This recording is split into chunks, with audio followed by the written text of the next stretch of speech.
नमस्कार, मैं अशोक व्यास हूँ और मेरे साथ गणपति हैं और गणपति जी के स्मरण के साथ में हम कोई भी शुभ कार्य प्रारंभ करें, ऐसी परंपरा के साथ-साथ हाल ही में जब गणेश चतुर्थी का उत्सव मनाया गया है, तो भारत से दूर भी उस परंपरा को जागृत रखते हुए न्यूयॉर्क, न्यू जर्सी और जो अन्य शहर हैं अमेरिका के, वहाँ भी गणपति स्थापना की परंपरा प्रारंभ हो गई है। गणपति जो हैं, उनके साथ में गणतंत्र शब्द एकदम मिलता-जुलता है।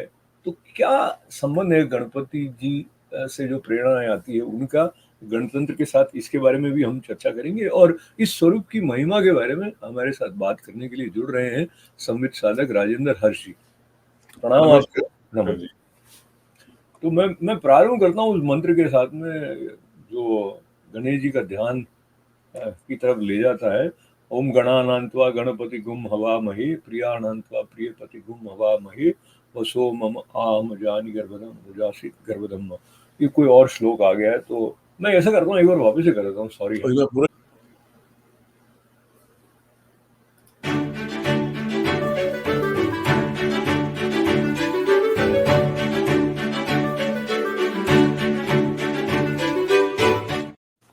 नमस्कार, मैं अशोक व्यास हूँ और मेरे साथ राजेंद्र हर्ष जी हैं और हम दोनों चर्चा करने वाले हैं भगवान गणपति के बारे में। और साथ ही राजेंद्र जी, आपके साथ मैं ये स्मरण कर रहा हूँ कि राजनीतिक दृष्टि से भी गणेश जी का की आराधना का एक महत्व जो अ, गणेश उत्सव के साथ प्रारंभ हुआ था, तो कहीं न कहीं गणपति और गणतंत्र, ये दोनों जो शब्द हैं, ये बड़ी प्रचुर प्रेरणाएँ लिए हुए हैं। तो उसकी तरफ हम बढ़ें तो सबसे पहले गणपति जी के स्वरूप के बारे में यानी अधिकतर लोगों को गणपति प्रिय होते हैं, वो अपनी तरफ आकर्षित कर लेते हैं, लड्डू हाथ में है उनके। आप बताएँ उनके स्वरूप के साथ आपका भी एक विशेष अनुराग है, ये जो एक तीव्रता की भावना है, उस तरफ हमें लिए चलें। और मैं चूँकि जानता हूँ तो जब आप गुरु की सन्निधि में होते हैं तो कुछ और नए रूप में जो दिव्य स्वरूप है उनके बारे में जो गहनता से कुछ बातें प्रकट होती हैं। जो उचित समझें आप, तो हमारे साथ भी बाँटें। नमस्कार अशोक जी। और गणेश जी का स्मरण करते हुए जय श्री गणेश। देखिए, गणेश जी का अगर स्वरूप देखें तो पहले तो उनके परिवार का स्वरूप देखें, क्योंकि गणेश जी जो हैं उनको गणपति कहते हैं, यानी पूरे एक समूह के नेता। और नेता को राज्य कैसे चलाना चाहिए, पूरा का पूरा दर्शन इस स्वरूप में आता है, पूरा दर्शन आता है। ऐसा कुछ भी नहीं है जो छूट गया हो। पहले तो परिवार देखें, जिस परिवार में गणपति आते हैं तो उस परिवार में एक नंदी है, एक शेर है। शेर और नंदी की शत्रुता है। अगर हम जंगल में जाएं तो एक मोर है, हमारे और एक है नाग है। नाग और मोर में शत्रुता है। और एक मूषक है और नाग है, उनके आपस में शत्रुता है। ठीक है, लेकिन शिव उन सबको साथ लेकर के बैठे हुए हैं एक वट वृक्ष नीचे और ध्यान मग्न है, शांत है भाव से, कोई अशांति नहीं है। यानी हमारे देश का विविधता का रूप पूरा यहाँ झलकता है। जी। हम पूर्ण विविधता है, शिव तत्व में है, शांत है। ये शांति शिव तत्व कैसे होगी, ये गणपति का रूप बताता है। अब एक गणपति को आप माने कि एक राजनेता हैं, वो जो राष्ट्र के नेता है, उनको कैसा चलाना चाहिए, तो उनके एक हाथ में पाश है और एक हाथ में अंकुश है। पाश जस्टिस का है, जो न्याय करता है उसको पकड़ लेते हैं। अंकुश है, जो अंकुश रखते हैं सभी पे, ताकि वो कुछ गड़बड़ ना करे, गड़बड़ किया तो पास से उनको पकड़ लिया। एक हाथ में मुद्रा है अभय की, जो कि सभी को अभय देते हैं, जो भी उनके संविधान के हिसाब से चलते हैं वो सभी को अभय दे। और दूसरे हाथ में है लड्डू, जो कुछ अच्छा कार्य करते हैं और पारितोषिक है। तो आप जो पारितोषिक भी है, पाश भी है, अंकुश भी है और अभय भी है। अब आप देखें उनकी उनका जो सवारी है वो मूषक है। जी। मूषक क्या है, सबसे खतरनाक अगर कोई है तो मूषक है। पूरा अन्न खा सकता है, सुरंग में चलता है। ये एक जासूसी जिसे हम कहते हैं, अंडर अंडर कवर जो काम करते हैं, तो उसके उसमें वो सवार है। तो हर जगह की वो एक क्या कहना चाहिए, जहां वो जाते हैं मूषक पहले जाकर उसको खोखला कर सकता है, मूषक तो आप एक जासूसी का एक प्रतीक माने तो उस पर वो सवार करते हैं। यानी वो न्याय भी है, पुलिस भी है, अभय भी देने वाले हैं और मूषक भी हैं। और उनका स्वरूप देखें, उनके जो सर है, मस्तिष्क जो है वो हाथी का है, वो कुछ भी भूलता नहीं है हाथी। सबसे ज्यादा स्मरण शक्ति अगर किसी की होती है तो हाथी भूलता नहीं है। तो स्मरण शक्ति के है और देने वाले क्या है, निधि, निधि पांति, निधि को देने वाले हैं। वो सर्प का से निधि को दे सकते हैं। और उनकी आंखें बहुत छोटी छोटी है। आपने अगर देखा होगा किसी भी मनुष्य को जो भी तीक्ष्ण दृष्टि वाला होता है वो छोटी आंखें लेके होता है। वो बड़ी गहरी से, जब हम भी जब किसी को देखते होते हैं तीक्ष्ण दृष्टि से, तुम्हारी आंखें छोटी हो जाती है। तो बड़ा ही सूक्ष्म दृष्टि से देखते हैं वो कौन क्या कर रहा है और दूर दूर तक क्या हो रहा है उसको सूंघ लेते हैं। उनकी सूंड जो है वो इतनी जबरदस्त है। लेकिन सबके साथ में सबसे बड़ी चीज है लंबोदर। लंबोदर हमारे यहाँ अगर मारवाड़ी में हम कहें तो कहते हैं भाई मोटो पेट राखना सीखे। यानी कोई कुछ कह रहा है कोई बात नहीं, कोई कुछ समझा रहा है कोई बात नहीं, ही जस्ट गोन टॉलरेंस जिसे हम कहते हैं। Whatever comes it just taken inside, taken inside, taken inside. It doesn't refuse anything, he accepts everything. So एक गणपति का अगर हम एक स्वरूप देखें तो एक राजनेता अगर हो, वो गणपति के स्वरूप के हिसाब से अगर चले तो आप देखिए कितनी जबरदस्त गणपति का स्वरूप और शिव परिवार, ये मेरे ख्याल से। और इसमें हम तो महिमा है, हम आगे बहुत से गाते रहते हैं। अब आप देखिए इनका जो आप स्वरूप दिखा रहे हैं, एक तरफ नंदी है, एक तरफ शेर है, नाग है, मूषक है और मोर है, उनके बड़े पुत्र के जो सवारी मोर है। तो ये एक जो सारा और शस्त्रों में त्रिशूल भी है और नृत्य के लिए डमरू भी है और घंटा भी है। तो ये जो एक परिवार जो है और परिवार के जो गणपति हैं, ये एक देखने में और इसके लिए ये एक मैं सोचता। तो मैं आपके साथ इस बात को और इस रूप में लेते हुए कि जो स्वरूप है उनके पीछे की जो महिमा है उस तक पहुंचने के लिए थोड़ा मन शुद्ध हो और श्रद्धा के साथ हम देख रहे हो, वरना हम जैसे ये वैज्ञानिक ढंग भी है। मुझे लगता है जो आध्यात्मिक परंपरा भारत की है वो वैज्ञानिक ढंग से है, क्योंकि जो अंतिम उसका निर्णय है वो आपके हृदय के द्वारा होता है कि आपको ईश्वर की अनुभूति हो रही है या नहीं हो रही। कोई दूसरा आपको उसके बारे में नहीं बता सकता है। तो गणेश जी के स्वरूप के साथ में इतना विस्तार से मनन, चिंतन, ध्यान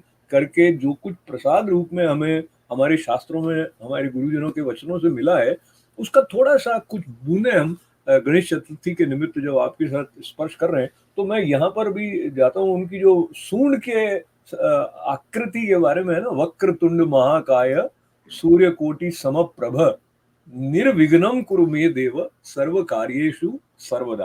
तो इसके दो पहलू जो इस मंत्र के साथ में आते हैं, एक तो वक्रतुंड, तो जो उनकी सूंड का घुमाव है उसके पीछे भी कुछ चिंतन जो रहा है, आप थोड़ा बताएं।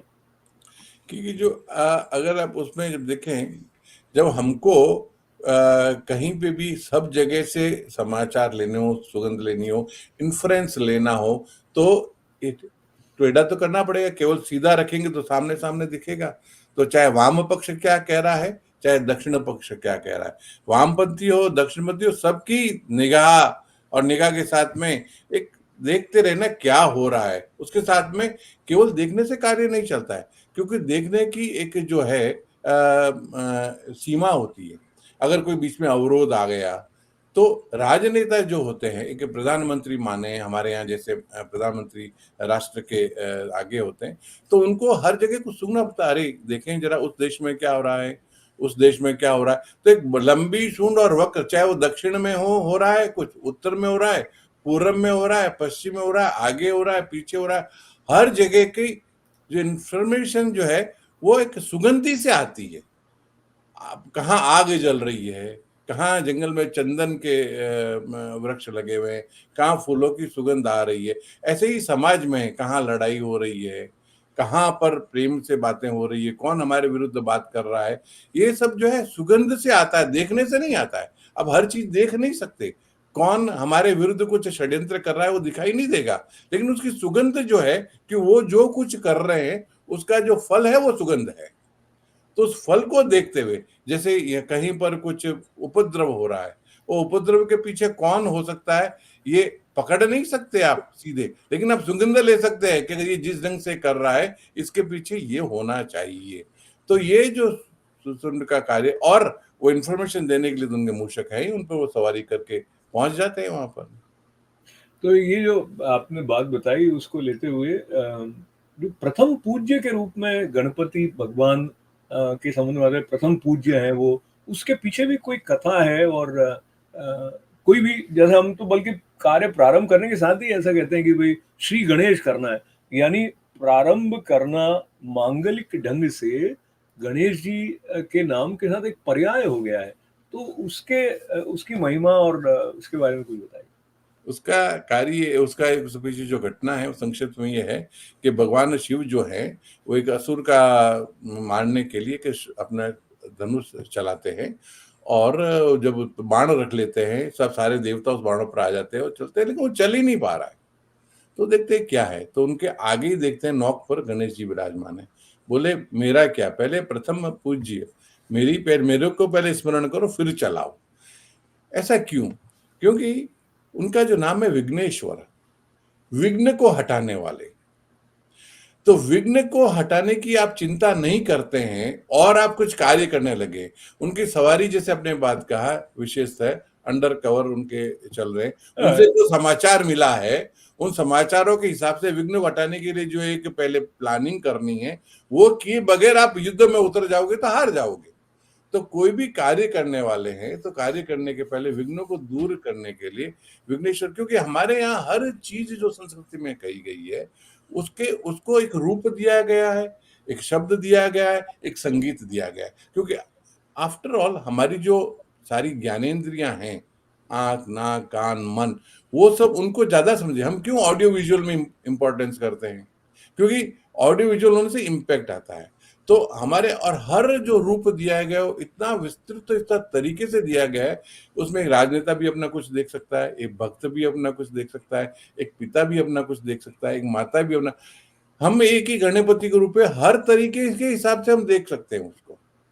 और ये एक गणपति का रूप नहीं, हमारी संस्कृति में जितने भी रूप दिए हैं उन सब रूपों को, जो रूप सर्व प्रिय है उन रूपों की बात कर रहा हूँ। बाकी गांवों में देवता होते हैं, उस गांव के अनुसार उसका रूप होता है, लेकिन जो सर्व सम्मति वाले जो रूप है, विष्णु है, शिव है, गणपति है, जितने भी देवता, इंद्र है, जो भी देवता है, उनको हम कर देंगे तो उनके हिसाब से उनके जो कोई भी उससे हम क्या कहते हैं, इंस्पिरेशन ले सकता है, एक समझ सकता है उसको अपना जीवन कैसे चलाना चाहिए, और यही संस्कृति की विशेषता है। तो गणपति जो शब्द है, यानी गणों के पति हैं या उनके नेतृत्व प्रदान करने वाले हैं, और उनके उद्गम के पीछे भी बड़ी एक सांकेतिक कथा है। उसके विस्तार में नहीं भी जाते हुए, लेकिन जो गणपति के प्रति आकर्षण को स्वतंत्रता के आंदोलन के समय में जिस तरह से सबको इकट्ठा करके एक जो परंपरा प्रारंभ की गई थी, विशेष करके महाराष्ट्र में, जहाँ बहुत सारे महत्वपूर्ण महिमावान मंदिर हैं, उसमें से एक तो ये वाला जो है अपने सिद्धि विनायक है, तो यहाँ का ये स्वरूप है। पर गणतंत्र शब्द और गणपति, इन दोनों के भीतर जो एक समझिए कि अंदर एक अंतर्निहित जो सेतु है, उसके बारे में थोड़ा बताइए। देखिए, हमारा राष्ट्रीय गान क्या है? जन गण मन अधिनायक जय। वहां पर भी गण है, गण शब्द आता है कि जनता के जो एक गण है, एक गण के रूप में जब हम गण कहते हैं, हम जैसे थे शिवगण कहते हैं, तो उसका मतलब क्या? उसका एक जो है केंद्र बिंदु होता है, उसके चारों तरफ जो होते हैं वो गण होता है। गण जो एक संगठन है, गण एक भीड़ नहीं है। गण के लिए कि केंद्र बिंदु होना जरूरी है, और जब केंद्र बिंदु है उसकी चारों तरफ जब गण है तो उसका एक पति होगा जो उसको डायरेक्शन देगा, जो उसको बताएगा कहाँ जाना है, कैसे जाना है, क्या करना, और जिससे सब कुछ प्रेरणा ले सकते हैं। तो गणपति का अर्थ ये हुआ कि हम गण के प्रति जिससे हम प्रेरणा, तो हमारे राष्ट्र का जो गण, जनगण, हम जो है वो कौन गण है, तो उसमें देखिए आगे दिखाते हैं, जनगण मन अधिनायक जय। हम कहाँ से लेते हैं? पंजाब, सिंधु, गुजरात, मराठा, उत्कल, बंग, सारे देश को, और हिमालय से लेकर गंगा तक। तो उस गण का पूरा एक परिचय हमारे राष्ट्रीय गान में है कि वो गण जो इसमें रहता हो। और मजे की बात है, उसमें सिंध भी है जो अभी पाकिस्तान में है, जी। क्योंकि जब ये बनाया गया तो उस समय सिंध भी भारत का एक था, तो हम उन्हें उसी को लेके चले। तो इस पूरे समूह में, जगह में रहने वाला गण, उसका जो मन है, हृदय है उसका जो मन है, उसके अधिनायक की जय हो।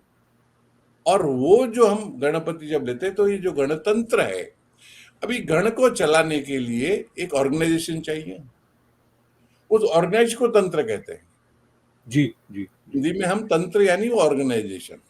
जैसे अगर हम तांत्रिक शब्द जब यूज करते हैं, तो उसमें देखा होगा आपने कि एक विशेष प्रकार की जो होते हैं कि नॉर्थ में ये बैठेंगे, साउथ में ये बैठेंगे, नॉर्थ ईस्ट में ये देवता है, साउथ ईस्ट में ये देवता है, मध्य में ये देवता है, हर जगह पर एक देवता है। क्योंकि यानी कौन क्या क्या देख रहा है, ये तंत्र है, अपना अपने जो उनकी कार्यशैली है, उनके जो अपने कार्य है, उनके अधिकार है, वो बताए।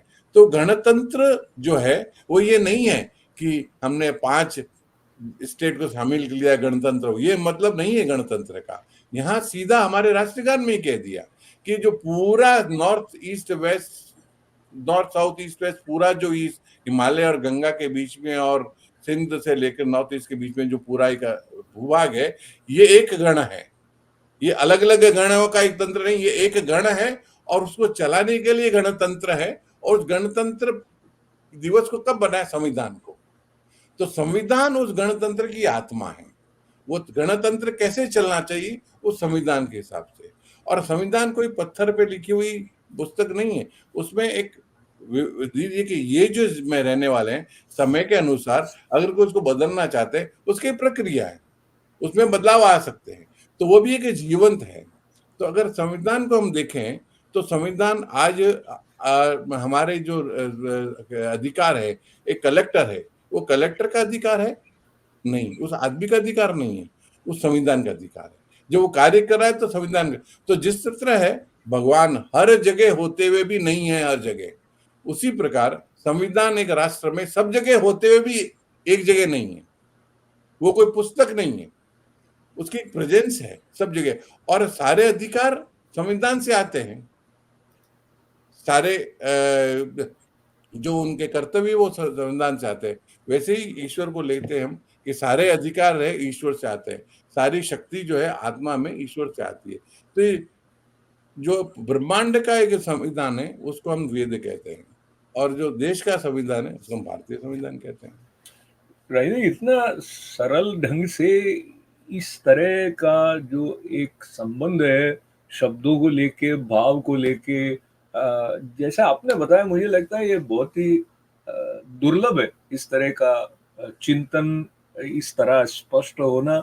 और उसके साथ साथ जब हम गणपति भगवान के स्वरूप और जो गणेश चतुर्थी उत्सव इत्यादि मनाते हैं, उसके साथ जुड़ते हैं, तो और अधिक आनंद आता है और अधिक आह्लाद आता है। कई बार ऐसा हो जाता है कि हम ऊपर ऊपर का जो कलेवर रहता है उत्सव का, उस तक सीमित रह जाते हैं। अब जैसे पंडाल लगते हैं और बड़े बड़े स्तर पर सजावट इत्यादि होती है, पर जो सूक्ष्म स्तर पर गणपति का जो तत्व है उसके साथ जुड़ाव नहीं होता है, तो जो आने वाली पीढ़ी है वो भी ऐसा उसको उतनी गहराई से पकड़ नहीं पाती है। तो मैं आपका बहुत आभारी हूँ कि आपने ये वाला जो एक पक्ष है उसको उजागर किया है। एक पक्ष और भी है, हमारा जो पूरा गण जो फेस्टिवल है वो पूर्ण कहाँ होता है? अनंत चतुर्दशी पर।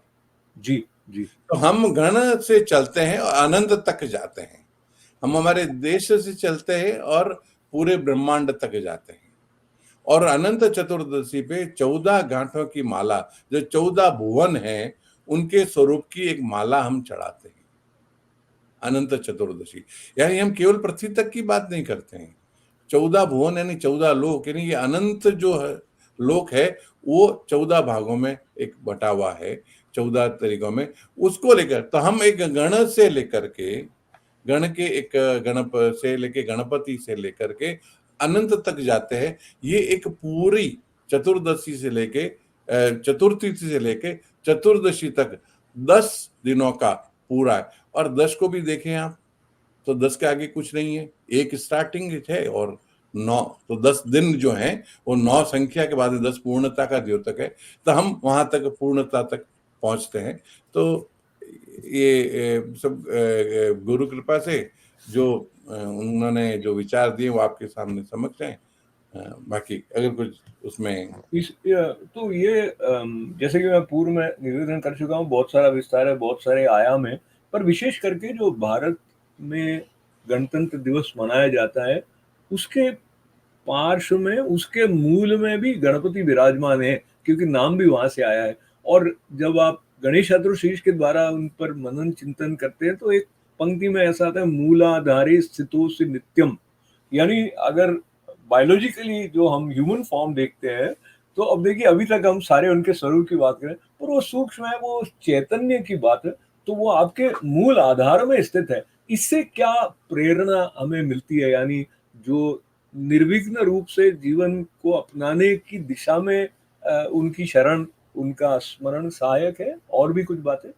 बिल्कुल जो मूलाधार में है, और उनमें आगे आता है कि योगी जो है उनको अपने जो उनका मस्तिष्क में उनको धारण करते हैं। तो मूलाधार से लेकर के हमारे जो मस्तिष्क तक ले जा करके इस चक्र में, सारे चक्रों में उसका ध्यान होता है। लेकिन इसके साथ में एक चीज और भी है, ये हम एक व्यक्ति के रूप में है। दूसरे रूप में अगर उनको देखें, इसी गणेश अथर्वशीर्ष में आता है, तम ब्रह्मा तम विष्णु तम रुद्र तम इंद्र तम अग्नि तम वायु तम सूर्य तम चंद्रमा तम ब्रह्म भूर सरोम। यानी, और ये देखिए जब जब गणपति की बात करते हैं तो वो कहते हैं वही सब कुछ है। और जब विष्णु है तो विष्णु सहस्त्रनाम में भी यही आएगा, शिव में जाएंगे तो शिव में यही आएगा। तो हमारे यहाँ पर हर एक में विश्व रूप को देखने, अनंत रूप देने की प्रथा है। कोई भी देवता हो उसमें एक अनंतता को देखते हैं। इसलिए हमारे यहाँ जो है संस्कृति में अलग अलग टुकड़ों में नहीं देखा जाता है, अनंतता को देखा जाता है। तो वो योगी जो मूलाधार से में उनको बिठाता है, लेकिन अपने सारे चक्रों को लेते हुए और अनंत कमल पर उनकी का ध्यान करता है, तो ये एक व्यक्ति के रूप में है और दूसरा विश्व समष्टि के रूप में भी हम उनको कहते हैं। तो ये उसमें बहुत यही कहा कि ये जगत जो है आप में ही उत्पन्न होता है, आप में ही स्थित होता है, आप में ही लय होता है, और इसके साथ में एक शब्द बहुत है जो मुझे बहुत प्रिय है, आप में ही प्रतीत होता है। यानी वो प्रतीत हो रहा है तो हो तो आप ही, लेकिन दिखाई ऐसा देता है जैसे जगत है।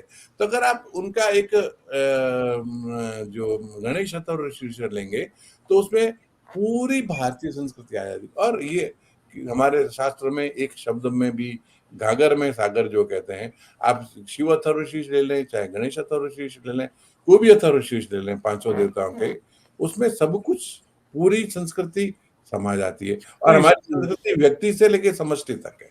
निश्चित रूप से। तो आपके साथ मैं ये एक और गणेश चतुर्शीर्ष में से जिससे कि ये स्पष्ट होता है कि जो गणपति है, रूप उनका भिन्न दिख रहा है, पर वो ब्रह्म स्वरूप है। त्वं ब्रह्मा त्वं विष्णुस्त्वं रुद्रस्त्वं इंद्रस्त्वं अग्निस्त्वं वायुस्त्वं सूर्यस्त्वं चंद्रमास्त्वं ब्रह्म भूर्भुवः स्वरोम।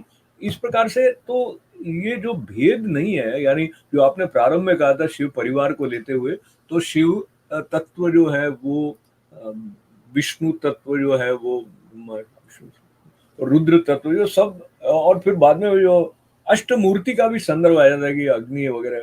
तो ये जो एकत्व का भाव है जिसको लेके हम कई बार भारत में ऐसे अनेकता में एकता है, हिंद की विशेषता कहते थे, उसके मूल में भी कहीं ना कहीं जो गणपति की आनंदमय प्रेरणा है वो हमारे साथ है। तो समय की सीमा है, लेकिन मैं लड्डू का उल्लेख किए बिना बात को छोड़ना नहीं चाहता हूँ क्योंकि वो अपना मोदक साथ में रखते हैं, तो बहुत ही हम अपनी प्रसन्नता अपने साथ रखें, इस प्रकार की प्रेरणा। जी।